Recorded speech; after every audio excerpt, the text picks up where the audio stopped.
I'm Elsa, 37, a dedicated nurse and mother to my brilliant 14-year-old daughter, Emma. For years, I maintained the facade of a perfect marriage to James, a successful business consultant. Behind closed doors, he ruled our home with criticism control and escalating hostility. Last Thanksgiving, when he slapped me for contradicting him during family dinner, I thought I'd reached my lowest point. I never expected my own daughter would be the one to save me with evidence she'd been secretly gathering for months. Before I share how my own daughter saved me from years of abuse, comment where you're watching from and subscribe to. Join me on this journey of healing and reclaiming my worth. I grew up in a hard-working middle-class family in suburban Minnesota. My parents taught me the value of perseverance and caring for others, which naturally led me to nursing. I loved my job at Memorial Hospital, where I worked in the intensive care unit. The fast pace and opportunity to make a real difference in people's lives fulfilled me in ways I couldn't explain. That's where I met James. He wasn't a patient, but a business consultant hired to streamline hospital operations. I first noticed him in the cafeteria, confidently presenting charts to hospital administrators. Our paths crossed a week later when he interviewed staff about workflow issues. Something about his attentiveness when I spoke made me feel truly seen. "You've got incredible insight into patient care logistics," he told me after our interview. "Would you mind continuing this conversation over coffee sometime?" That coffee date turned into dinner the following weekend. James was charming, attentive, and seemed genuinely interested in my thoughts and opinions. He asked questions about my family, my career aspirations, and actually listened to the answers. After years of dating men who seemed intimidated by my independence or work schedule, James was refreshingly supportive. Our romance moved quickly. James took me to restaurants I'd never have chosen for myself, surprised me with weekend getaways, and made me feel special in ways no one ever had. Within 6 months, he proposed during a Sunset Beach dinner on a trip to California. "You're unlike anyone I've ever met, Elsa," he said, holding out a diamond ring that must have cost several months of my salary. "I want to build a life with you." Our wedding was small but elegant, held at a vineyard James selected. I noticed some subtle signs of disapproval from his family during the planning process and ceremony. His mother, Catherine, suggested several times that perhaps we were rushing things. His father, William, a retired executive, asked pointed questions about my career ambitions and whether I planned to advance beyond basic nursing. James's sisters, Amanda and Patricia, were polite but distant, frequently exchanging glances when they thought I wasn't looking. I dismissed their behavior as normal adjustment to welcoming someone new into their clearly tight-knit family.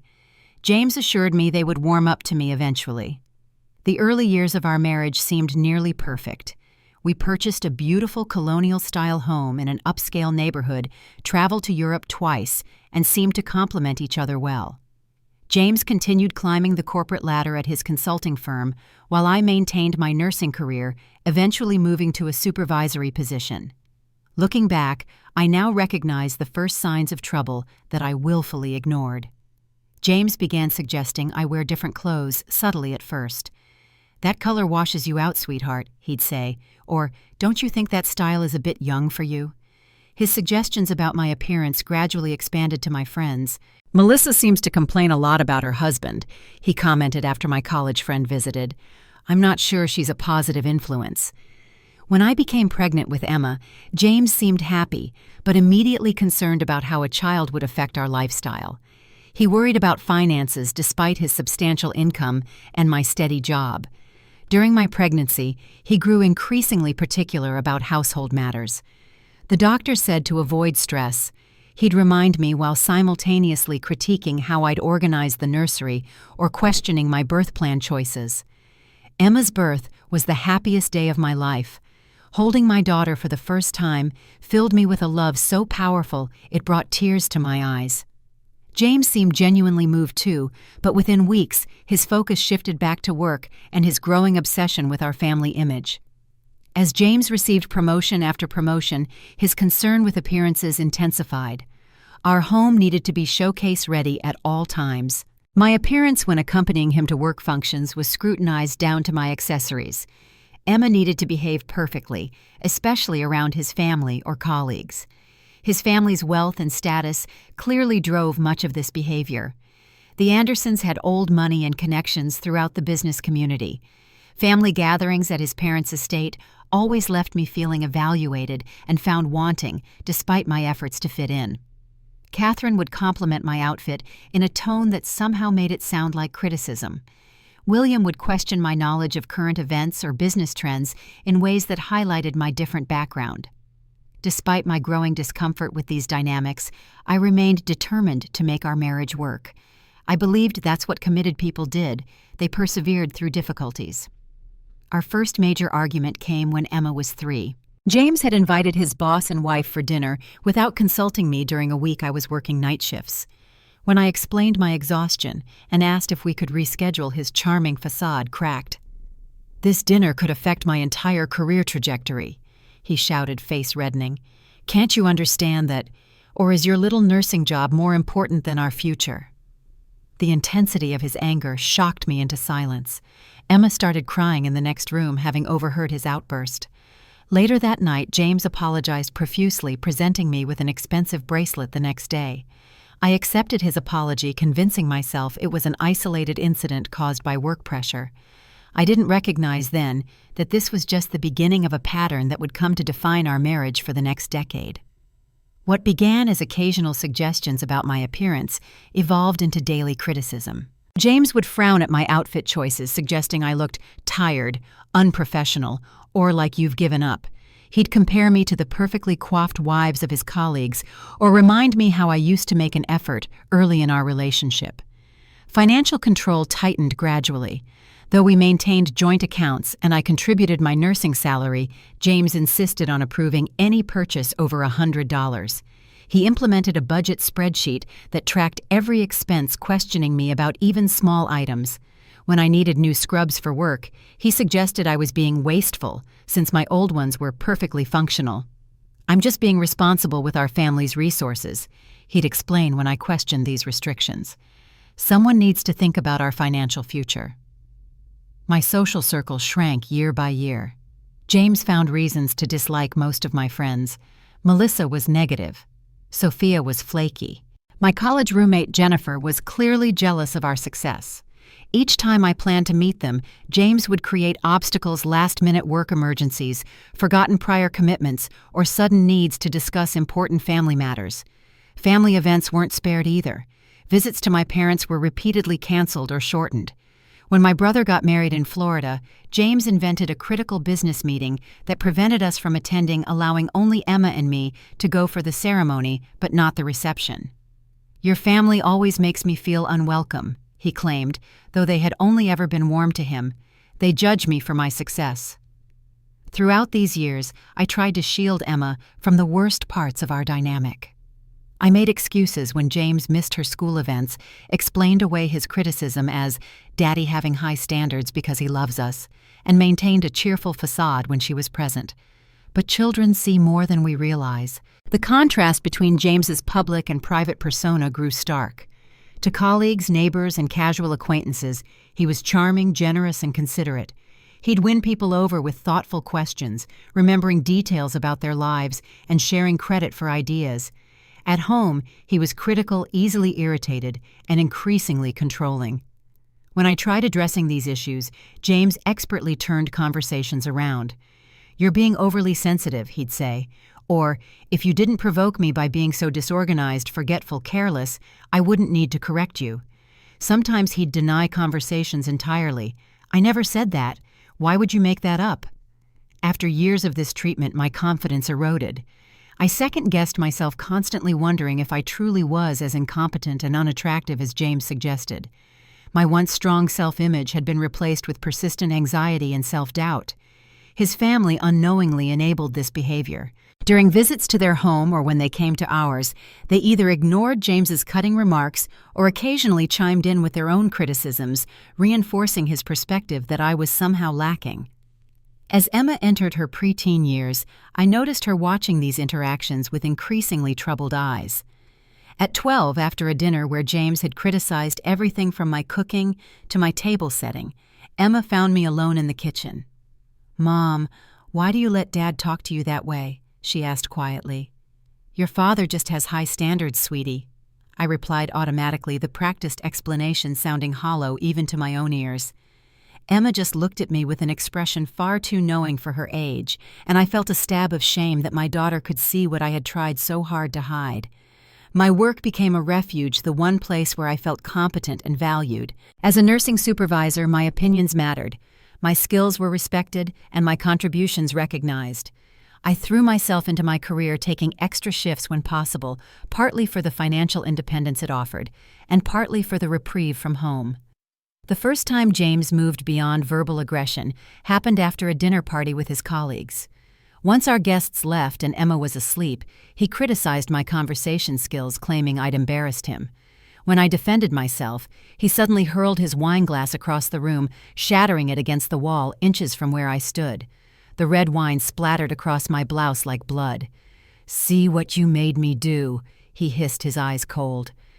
I stood frozen, heart racing, realizing how quickly verbal abuse could escalate to physical intimidation. That night, lying awake beside him, I considered leaving for the first time. But the practical obstacles seemed insurmountable. Our finances were entangled. I feared a lengthy custody battle over Emma. And somewhere deep inside, a voice whispered that perhaps I truly had provoked him, that I was partly to blame. That voice, I would later learn in therapy, was the result of years of gaslighting and emotional manipulation, a voice I would eventually silence, but not before things got much worse. The 6 months leading up to that fateful Thanksgiving showed all the warning signs of a relationship reaching breaking point. James's consulting firm had taken on several high-profile clients, increasing his work hours and stress levels. He traveled more frequently, returning from business trips, irritable and distant. His phone became a source of constant secrecy. He'd turn away when texting take calls in another room, and I occasionally caught glimpses of him deleting message threads. When I asked innocent questions about his day or new clients, his responses grew defensive and accusatory. "Why are you interrogating me?" he'd snap. "Don't you trust me at all?" Emma, now 14 and perceptive beyond her years, began watching her father with wary eyes. She'd position herself between us during his more critical moments, asking him questions about work to redirect his attention, or suggesting she needed my help with homework to extract me from tense situations. I didn't realize then that she was developing strategies to protect me. "Mom, is everything okay with you and Dad?" she asked one evening while James was on a 3-day business trip. "Of course, honey. Why do you ask? You seem afraid of him sometimes," she said, her directness catching me off guard. "That's not true." I insisted, though. My racing heart suggested otherwise. "Relationships are complicated. You'll understand when you're older." During one of James's trips, while using his laptop to print some tax documents, a notification appeared from someone named Veronica with a message preview that made my stomach drop. "Last night was amazing. Can't wait to see you in Chicago next." I didn't open the message, telling myself there must be an explanation, that I was jumping to conclusions. But the seed of suspicion, combined with years of emotional abuse, planted itself firmly in my mind. Rather than confront him directly, I began paying closer attention to discrepancies in his stories, noting unexplained expenses and the growing frequency of late-night, emergency client calls. The evidence mounted, but so did my fear of confrontation. As Thanksgiving approached, James grew increasingly critical of my holiday preparations. Nothing met his standards. The menu wasn't sophisticated enough for his parents. The guest room linens weren't the right quality. My planned outfit was embarrassingly casual. Each criticism chipped away at what little confidence I had left. "My family expects certain standards, Elsa," he'd say. "Is it really so difficult for you to meet them just once a year?" I threw myself into creating the perfect Thanksgiving, hoping somehow that if everything was flawless, James would be pleased, his family would finally accept me, and the growing tension in our marriage might ease. I requested time off work, spent hours researching gourmet recipes his mother might approve of, and even redecorated parts of our home to impress his family. Emma observed all this with quiet concern. I'd occasionally catch her watching me intently, or notice her with her tablet nearby whenever James and I were in the same room. At the time, I assumed she was just distracting herself with games or social media, avoiding the tension between her parents. 2 weeks before Thanksgiving, James's sister Amanda called me unexpectedly. "Elsa, I wanted to check how you're doing," she said, her usually confident voice hesitant. "Fine, just busy with holiday preparations," I replied, surprised by her concern. "Listen," she continued, "I saw something at James's office when I dropped by last week that concerned me. Are things okay between you two?" My heart raced. "Everything's fine. What did you see?" "Just James with his assistant. It might be nothing." She paused. "But if you ever need someone to talk to, I'm here." I thanked her and quickly changed the subject, not ready to acknowledge what her words implied. Later, I wondered if Amanda had been trying to warn me about more than just possible infidelity. The night before Thanksgiving, everything came to a head when James returned from work and inspected my preparation progress. He criticized the turkey brining method, complained about the wine selection, and questioned whether the china had been properly polished. When I accidentally dropped a serving platter, cracking it slightly, his reaction was disproportionate. "Are you completely useless?" he shouted, looming over me as I knelt to collect the pieces. "Can't you do anything right? My mother gave us that platter." I heard Emma's bedroom door open upstairs, and James immediately modulated his voice, though his eyes remained cold with fury. "Just fix it," he hissed, walking away. "And don't embarrass me tomorrow." That night, I cried silently in our bathroom, questioning how my life had reached this point. I stared at my reflection, barely recognizing the fearful woman looking back at me. When I finally emerged, I found Emma waiting in the hallway. "I heard him yelling," she said simply. "It's nothing, sweetheart, just holiday stress." Emma looked unconvinced but nodded. "Everything will be okay, Mom," she said with strange certainty. "I promise." At that moment, I had no idea how prophetic her words would be, or that my teenage daughter had already set in motion events that would forever change our lives. Thanksgiving morning dawned crisp and clear. I'd been up since 5 preparing the turkey and double-checking every detail. James had been particular about the schedule. The family would arrive at 2 appetizers served promptly at 3, dinner at 5 to allow for proper digestion and conversation. I spent an hour on my appearance, knowing Catherine's eagle eye would notice any flaw. I chose a burgundy dress James had previously approved, styled my hair in soft waves, and applied makeup carefully, not too much as James disliked what he called an overdone look, but enough to hide the shadows under my eyes from months of stress and sleepless nights. James inspected me before his family arrived, adjusting my necklace and reminding me to smile more naturally. He seemed tense, checking his phone frequently and having a hushed argument with someone via text.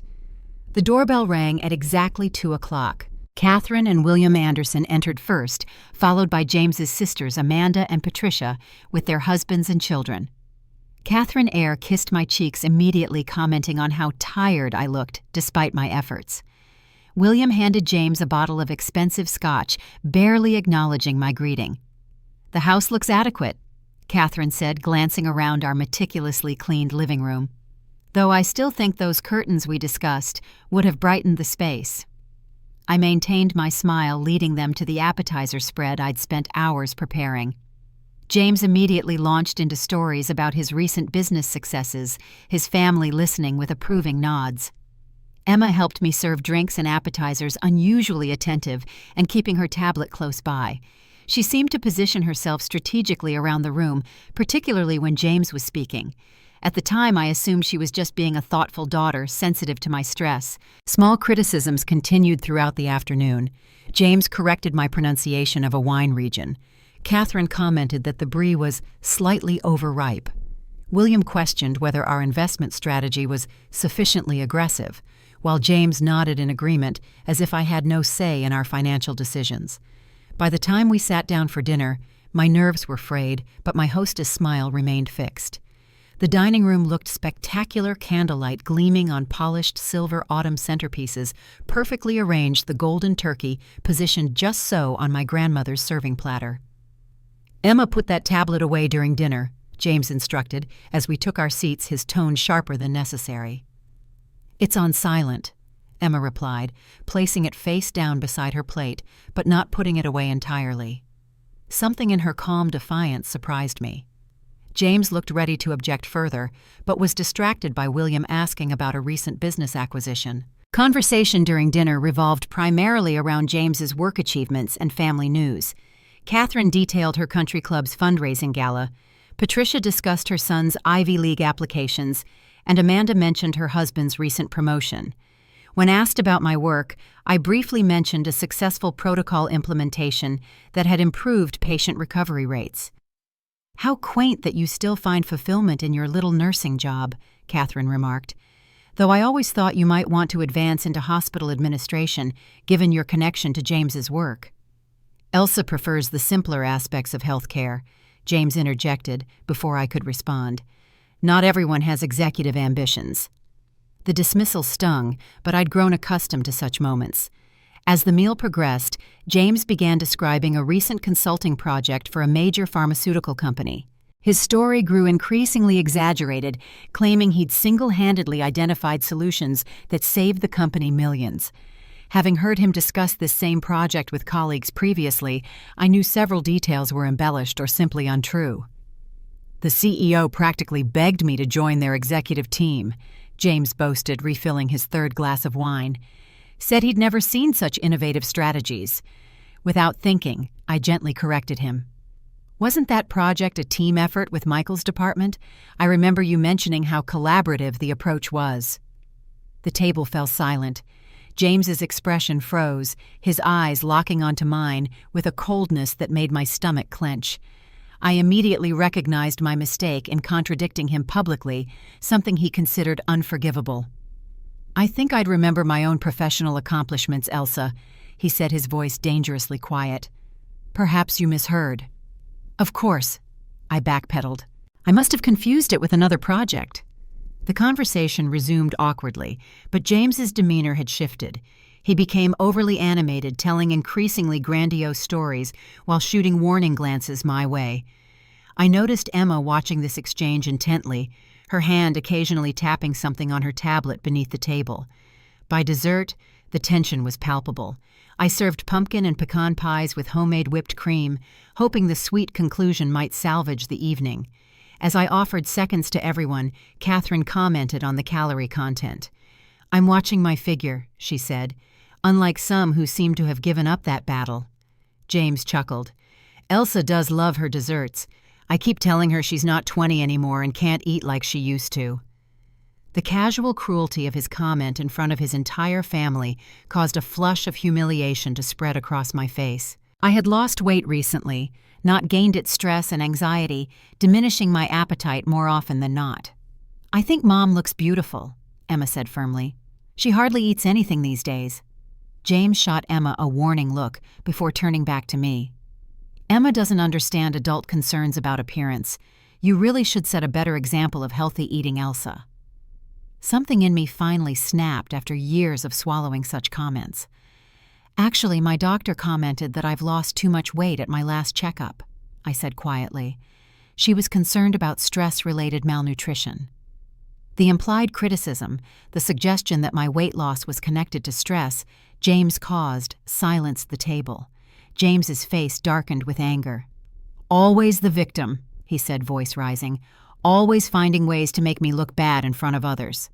"I didn't mean—" I began, but was cut off. "You never mean anything, do you?" he continued, pushing back from the table. "Just passive-aggressive little comments undermining me at every turn." The room grew uncomfortably quiet. His family stared at their dessert plates. Emma sat up straighter, reaching for her tablet. "James, perhaps this isn't the time," William began, but James ignored him. "No, I think this is exactly the time," James said, standing now. "I work myself to death to provide for this family, to give Elsa everything she could want, and this is the gratitude I get. Public contradiction, implying I'm causing health problems." "I didn't say that," I whispered, feeling smaller by the second. "You didn't have to," he shouted, slamming his hand on the table, making the silverware jump. "You've been undermining me all evening with your little corrections and sad eyes, making my family think I'm some kind of monster." What happened next seemed to unfold in slow motion. As I stood to clear dishes attempting to diffuse the situation, James continued his tirade about my ingratitude. When I quietly suggested we discuss this privately later, his face contorted with rage. "Don't you dare tell me when to speak in my own home," he shouted. And then it happened. His hand swung out, connecting with my cheek with a crack that seemed to echo through the suddenly silent dining room. The force knocked me sideways, my hip hitting the edge of the sideboard as I caught myself from falling. The shock on everyone's faces mirrored my own. In 10 years of emotional abuse, James had never struck me physically in front of others. The line had been crossed so suddenly that even he looked momentarily stunned by his action. Catherine gasped. William half rose from his chair. Amanda covered her mouth with her hand. No one spoke. It was Emma who broke the paralyzed silence, standing calmly and moving to my side, her tablet clutched in her hand. "Dad," she said, her voice remarkably steady for a 14-year-old in such a charged moment. "I recorded everything you did." The room remained frozen as Emma held up her tablet, her fingers swiping across the screen with practiced precision. Her words hung in the air, 5 simple words that changed everything. "I recorded everything you did." "Emma, put that away," James commanded, his voice lacking its usual authority as confusion crossed his face. "This is an adult matter." "No," Emma replied with surprising firmness. "Everyone needs to see this." She turned the tablet toward the gathered family, pressing play on a video compilation. I caught glimpses of what appeared to be dozens of clips, all filmed within our home over what must have been months.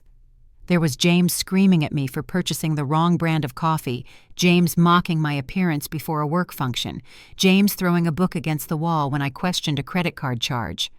"I've been saving these since summer," Emma explained, her voice steady, but with an underlying tremble. "I knew no one would believe how he acts when you're not around." The color drained from James's face as he lunged toward Emma. "Give me that right now." Amanda's husband, David, quickly stepped between them. "Back off, James," he warned. On the screen, another clip played James threatening to cancel my credit cards when I mentioned visiting my brother. Then another of him following me around the kitchen, critiquing every movement as I prepared dinner, calling me stupid and incompetent. "Turn that off!" James shouted, his composed facade completely shattered. "That's private family business." "Is this private too?" Emma asked, swiping to another video.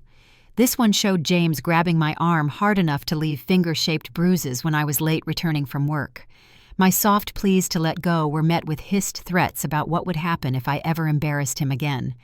The evidence was irrefutable, the pattern undeniable. Years of abuse captured in dozens of short clips by a child who had been silently witnessing everything.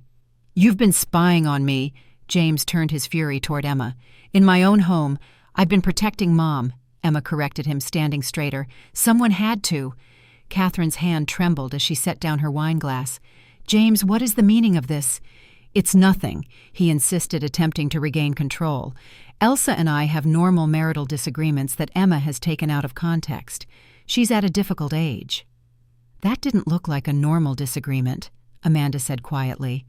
"That looked like abuse, James." "Don't be ridiculous," James scoffed, though his voice lacked conviction. "You can't possibly believe edited video clips from a teenager with an attitude problem." "I didn't edit anything," Emma stated firmly. "And there's lots more. I uploaded everything to a private cloud account too, so destroying my tablet won't help." The methodical way she had prepared the foresight to back up her evidence stunned me. While I had been trapped in the fog of abuse, my daughter had been meticulously documenting everything, waiting for the right moment. James made another move toward the tablet, but Emma quickly stepped back, keeping it out of his reach. "That's enough," I found myself shouting, surprising everyone, including myself. "Don't you dare touch her!" Something had broken free inside me, a protective instinct for my daughter that overrode years of conditioned compliance. I moved to stand beside Emma, placing my arm around her shoulders. "Everything she's shown is true," I said, my voice growing stronger with each word. "This is how he treats me when you're not around. This is what Emma has been witnessing for years." "I suspected something wasn't right," Amanda admitted, looking at her brother with new eyes. "The way you talk about Elsa, the way she flinches sometimes when you move too quickly." "I should have said something sooner." James's face contorted with rage as he realized he was losing control of the narrative. "This is absurd. You're all turning against me based on a teenager's manipulated videos. Elsa has filled her head with victim stories." He turned to his parents for support, but for once they seemed uncertain. "Son," William finally said, his authoritative voice unusually subdued, I think you need to leave and calm down." "Leave? This is my house," James protested. "Not anymore," I said, surprising myself again with my firmness. "I want you out, now." James laughed incredulously. "You can't throw me out of my own home." "Actually, she can," David interjected. As a lawyer, his words carried weight. "With that evidence and the assault we all just witnessed, Elsa has grounds for an immediate protective order. I'd suggest you leave voluntarily before we involve the police." The mention of police and the recognition that his carefully constructed image was crumbling seemed to finally penetrate James's anger. His face paled as he looked around the room seeking any ally and finding none. "This isn't over," he threatened, grabbing his keys from the sideboard. "You've all been manipulated by her victim act for years. You'll see the truth eventually." As he stormed toward the door, he turned back one last time. "Enjoy explaining to your daughter how you've destroyed this family with your weakness." The front door slammed with such force that a framed photo fell from the wall, the glass cracking across our smiling family portrait. The silence that followed was deafening. Catherine was the first to speak, her voice uncharacteristically uncertain. "I had no idea," she said, though her tone suggested she might have suspected something. "James always said you were sensitive and difficult, but I never thought—" "You never wanted to think," Amanda corrected her mother sharply. "We've all seen signs, the way he talks down to Elsa, the controlling behaviors, the angry outbursts. We just chose to look away." Patricia, who had remained silent throughout the confrontation, finally spoke. "What can we do to help now?"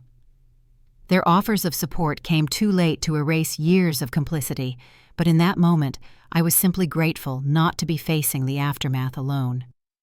One by one, James's family gathered their belongings, offering awkward but seemingly genuine words of support. Amanda hugged me tightly before leaving, pressing a business card into my hand. "My friend Lisa is a family lawyer who specializes in domestic abuse cases," she whispered. "Call her first thing tomorrow." Within an hour, the house had emptied except for Patricia's husband, Michael, who insisted on checking all the locks and windows before leaving. "Change the security code tonight," he advised, "and call us immediately if James returns." When the house was finally quiet, Emma and I stood in the kitchen surrounded by half-cleared dishes and the remnants of a holiday that had become a turning point in our lives. "How long have you been recording?" I asked Emma softly. "Since July," she answered, placing her tablet on the counter. "When I heard him threatening to take away your car if you visited Uncle Rob, I started keeping my tablet with me whenever Dad was home." "Why didn't you tell me?" Emma's eyes filled with tears for the first time that evening. "I tried, Mom. Remember when I asked why you let him talk to you that way? You always defended him. I knew you wouldn't leave unless everyone saw the truth." The realization that my 14-year-old daughter had been carrying this burden, strategizing how to save us when I couldn't see a way out myself, broke something open inside me. I pulled her into a tight embrace, my tears falling into her hair. "I'm so sorry you had to be the strong one," I whispered. "That should never have been your responsibility. I just wanted us to be safe," she said, her voice muffled against my shoulder. That night, we locked every door and window, pushed a chair under the front doorknob, like in thriller movies, and both slept in my bedroom. Emma kept her phone and tablet charged beside her, ready to call for help if needed. As I lay awake listening to my daughter's breathing finally even out in sleep, I felt equal measures of terror and liberation. The veil had been ripped away, the pretense shattered. Whatever happened next would be difficult and frightening, but for the first time in years, I allowed myself to imagine a life free from walking on eggshells, free from constant criticism and control. Emma had given me more than evidence, she had given me a way out, and the courage to take it.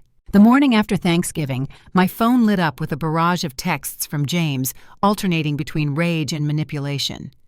"You've made a fool of yourself. Your little stunt will cost you everything. I'm the only one who will ever put up with your inadequacies. I miss you. Can we talk about this reasonably?" Each message sent a wave of anxiety through me, but with Emma's evidence securely saved and witnesses to his behavior, I found strength I didn't know I possessed. I didn't respond to any of his messages, instead following Amanda's advice and calling the lawyer, Lisa Martinez. "I can see you today. Lisa said after I briefly explained the situation. "Bring the videos and any other documentation you have of abusive behavior. We'll file for an emergency restraining order immediately." Emma insisted on accompanying me to the lawyer's office, tablet in hand, containing all her evidence. Sarah, my closest friend from the hospital, met us there after I finally confessed everything to her. "You're staying with me until this is sorted," Sarah declared, brooking no argument. "I have the guest room ready for both of you." Lisa watched several of the videos, her professional demeanor momentarily cracking at particularly disturbing clips. "This is some of the clearest evidence I've ever seen in a domestic abuse case," she confirmed. "Most victims don't have video documentation. Your daughter's foresight was remarkable." Within hours, we'd filed for an emergency protective order. By that afternoon, a judge had reviewed Emma's videos and granted the order prohibiting James from contacting either of us or coming within 500 feet of our home, Emma's school, or my workplace. When we returned to the house with a police escort to collect essential belongings, we discovered James had already been there. The master bedroom was in disarray, important documents missing from my home office, and my laptop gone. The officer documented everything, adding it to our case file. That night in Sarah's guest room, Emma finally broke down. "What if he doesn't stay away?" she sobbed. "What if the videos aren't enough?" I held her close, my own fears threatening to overwhelm me. "The police know everything now. We're not alone in this anymore."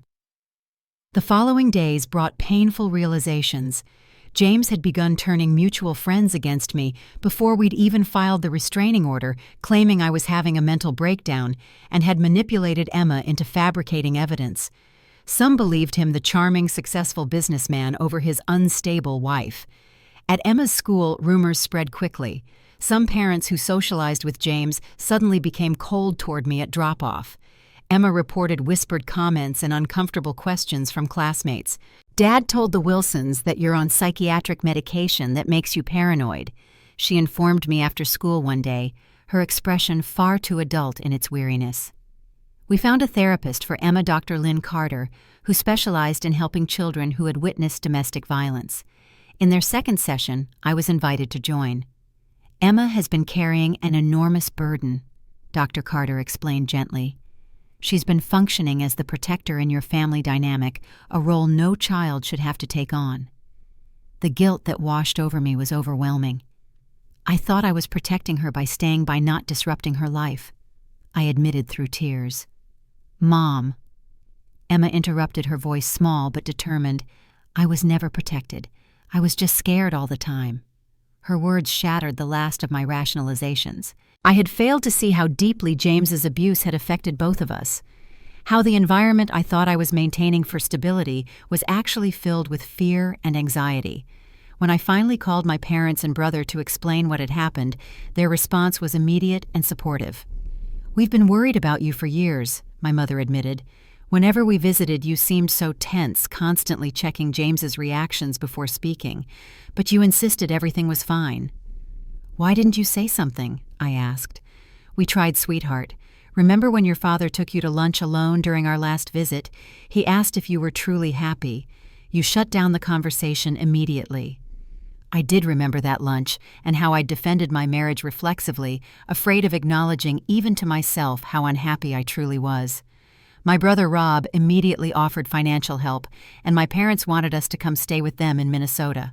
I declined for now, knowing I needed to maintain Emma's school stability and my job during this transition.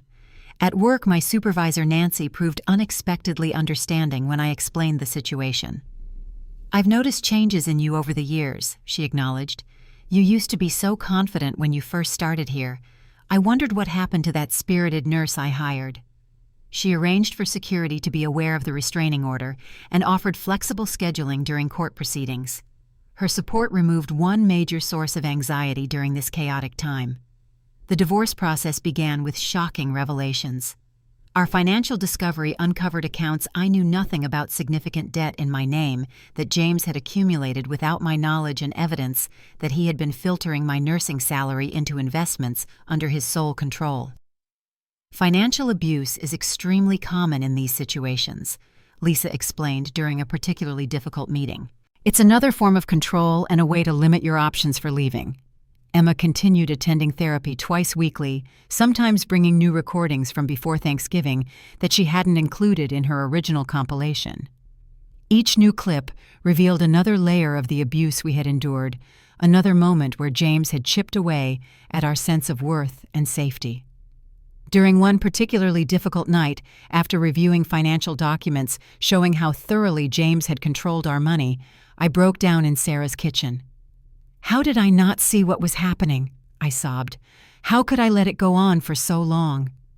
Sarah sat beside me, offering silent support until my tears subsided. "Abuse doesn't happen overnight," she finally said. "It's like the story of boiling a frog. If you put it in already boiling water, it jumps out. But if you put it in cool water and slowly raise the temperature, it doesn't notice until it's too late." Her analogy struck home. James hadn't begun our relationship with open cruelty. The control had tightened gradually. The criticism had increased incrementally until what would have been unacceptable at the beginning had become my normal. 3 weeks after Thanksgiving, we found a small 2-bedroom apartment with good security features in a different school district, but still within reasonable distance to my work. The move was bittersweet, leaving behind the beautiful home that had become a gilded cage for a modest apartment that offered genuine safety. As we unpacked our hastily gathered belongings, Emma paused, holding a framed photo from her 10th birthday. "We were already unhappy here, weren't we?" she asked, studying the picture where we both smiled stiffly while James beamed with his arm around us. I always thought it was just normal family stuff until I stayed overnight at Zoe's house and saw how different her parents were with each other. "When did you notice?" I asked, curious about my daughter's perception. "I think I was about 9, she said thoughtfully. "Dad yelled at you for wearing the wrong shoes to his company picnic, and you cried in the bathroom afterward. I heard him tell you that you embarrassed him and were lucky he put up with you. I remember thinking that didn't sound like love." Out of the mouths of babes. My 9-year-old had recognized what I, an educated adult, had refused to see. Despite the restraining order, James found ways to continue exerting pressure. He contested every aspect of the divorce proceedings, dragged out financial disclosures, and tried to paint me as an unfit mother during preliminary custody discussions, claiming Emma had been coached to create the videos. But Emma's extensive evidence, coupled with witness statements from Thanksgiving Day, built a case too strong to dismiss. When James's lawyer viewed the full compilation of videos during deposition, his aggressive strategy visibly faltered. December arrived, bringing the first holiday season of our new life. Rather than attempting to replicate past traditions tainted by James's controlling presence, Emma and I decided to create entirely new ones. We bought a small artificial tree for our apartment, decorated it with handmade ornaments and baked cookies from my grandmother's recipes that James had always dismissed as too provincial for his taste. On Christmas Eve, we invited Sarah and a few supportive coworkers for a potluck dinner. Sitting in our modest living room, surrounded by genuine warmth and caring, I realized I felt something I hadn't experienced in years: peace. That night, after everyone had left, Emma presented me with a carefully wrapped gift. "I can't wait until morning for this one," she said, uncharacteristically nervous. Inside was a journal with a beautiful leather cover. "Dr. Carter suggested I start journaling as part of my therapy," Emma explained. "It's been helping me process everything. I thought maybe it could help you too." On the first page, she had written, "Mom's New Story, Chapter 1. The thoughtfulness of her gift, the symbolism of beginning a new narrative, brought fresh tears to my eyes. But these were different from the tears I'd shed so often during my marriage. These were tears of healing, of possibility, of love uncomplicated by fear. "We're going to be okay, aren't we?" Emma asked, curling up beside me on our second-hand couch. For the first time, I could answer with complete honesty. "Yes, sweetheart, we really are." 6 months after that life-changing Thanksgiving, our new reality had begun to take solid shape. The divorce proceedings continued at a glacial pace, largely due to James's tactics of delay and obstruction, but our day-to-day lives had found a rhythm independent of his influence. My promotion to clinical education coordinator at the hospital came as a welcome surprise, bringing not only increased responsibility, but also a significant salary boost that eased our financial constraints. The confidence my colleagues and supervisors showed in my abilities helped rebuild my self-image that had been so damaged during my marriage. "You're a natural teacher, Elsa," Nancy told me when offering the position. "Your trauma-informed approach to patient care should be the standard for all our nurses." I recognized that my experiences had given me a unique perspective on vulnerability and healing, a perspective I could now use to help others. The irony wasn't lost on me that through my own trauma, I'd gained insights that made me better at my profession. Emma blossomed in her new school environment. Initial adjustment difficulties gave way to genuine connections with classmates who knew nothing of our history. She joined the school newspaper and discovered a passion for journalism, perhaps influenced by her months of methodical documentation at home. "I'm thinking about focusing on investigative reporting in college," she mentioned one evening as we prepared dinner together, a nightly ritual we both cherished. "There are so many stories that need to be uncovered." Her resilience amazed me daily. Dr. Carter had prepared me for possible behavioral issues, academic struggles, or withdrawal common in children who witness domestic violence. While Emma certainly had difficult days and occasional nightmares, her overall trajectory was remarkably positive. "Emma has extraordinary emotional intelligence," Dr. Carter explained during one of our joint sessions. "She's also benefiting from seeing you model healthy recovery. Children often take their cues from how their non-abusive parent navigates trauma." The domestic violence support group I joined became another cornerstone of my healing process. Meeting weekly with women at various stages of leaving abusive relationships provided perspective and validation I couldn't find elsewhere. The first year is the hardest. Gloria, a 10-year survivor, assured me during a particularly difficult week after James had contested Emma's therapy records being used in court. "But you're doing everything right. You're setting boundaries, building support systems, and focusing on your daughter's well-being." Through the group, I learned to identify the tactics James had used: isolation, gaslighting, financial control, and intermittent reinforcement. Understanding the mechanics of abuse helped me recognize that I hadn't been weak or stupid for staying. I had been systematically manipulated by someone who knew exactly what he was doing. James's attempts at control continued through the legal process, but his power diminished with each passing month. When his lawyer requested a psychological evaluation of Emma, suggesting she suffered from parental alienation syndrome, the judge denied the motion based on the video evidence and therapist testimony. "The court finds the minor child's documentation of abuse to be both credible and disturbing," the judge stated. "No further traumatization through unnecessary psychological testing will be permitted." James's sister Amanda remained a surprising source of support, distancing herself from her brother and offering both practical help and insider information about family dynamics I'd never fully understood. "My parents are still in denial," she confided over coffee one afternoon. "They've spent decades ignoring problematic behavior from James. Admitting what he did to you would mean acknowledging their role in enabling him." Catherine and William had retreated to polite distance after their initial shock, occasionally sending gifts for Emma, but never directly addressing the abuse that had occurred under their noses for years. Their discomfort with the truth was palpable, their concern for appearances ultimately outweighing their concern for our well-being. The most meaningful development came when we found our own small house to rent a modest 3-bedroom with a tiny backyard where Emma immediately began planning a garden. After months in the apartment, the additional space felt luxurious, and more importantly, it was a place with no memories of James, no triggers hidden in corners. On moving day, friends from work and support group members formed a volunteer crew, transforming the daunting task into something approaching a celebration. By evening, with pizza boxes scattered among half-unpacked cartons, I found myself sitting on our new porch steps, watching Emma laugh with Sarah's teenage son as they arranged her bookshelf. "You look peaceful," Sarah observed, joining me on the steps. "It suits you." I realized she was right.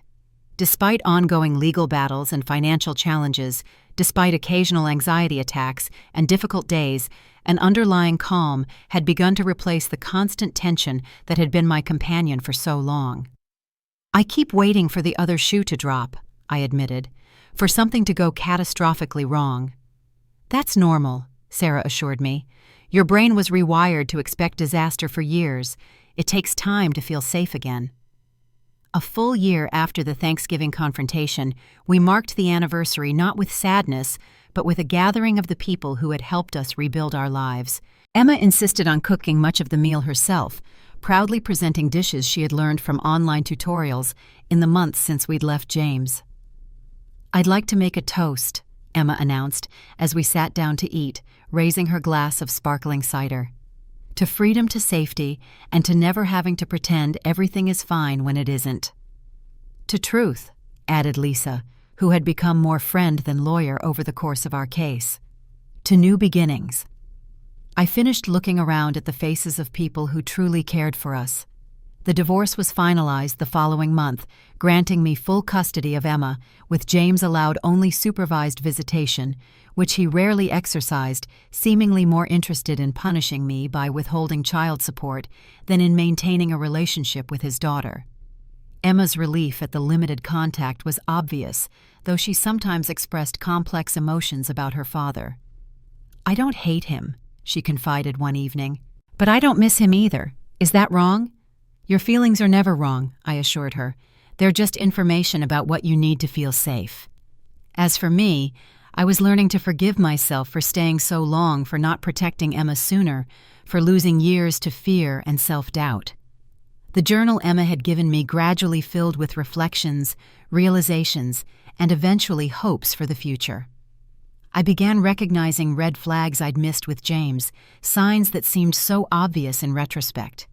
The love bombing at the beginning, the subtle isolation from friends and family, the gradual escalation of control, these patterns became clear only after I'd escaped their influence. For anyone who might be watching this who recognizes these patterns in your own relationship, please know that what you're experiencing isn't normal, it isn't love, and it isn't your fault. There are people who will help you, who will believe you. You deserve safety. You deserve respect. You deserve freedom. Have you ever recognized warning signs in a relationship that you initially dismissed? What made you finally acknowledge them? Please share your experiences in the comments below, and if this story resonated with you, consider subscribing and sharing it with someone who might need to hear it. Thank you for joining me on this journey. Remember, healing isn't linear, but it is possible. I'm living proof of that, and so is my brave daughter Emma. Your new chapter is waiting to be written too.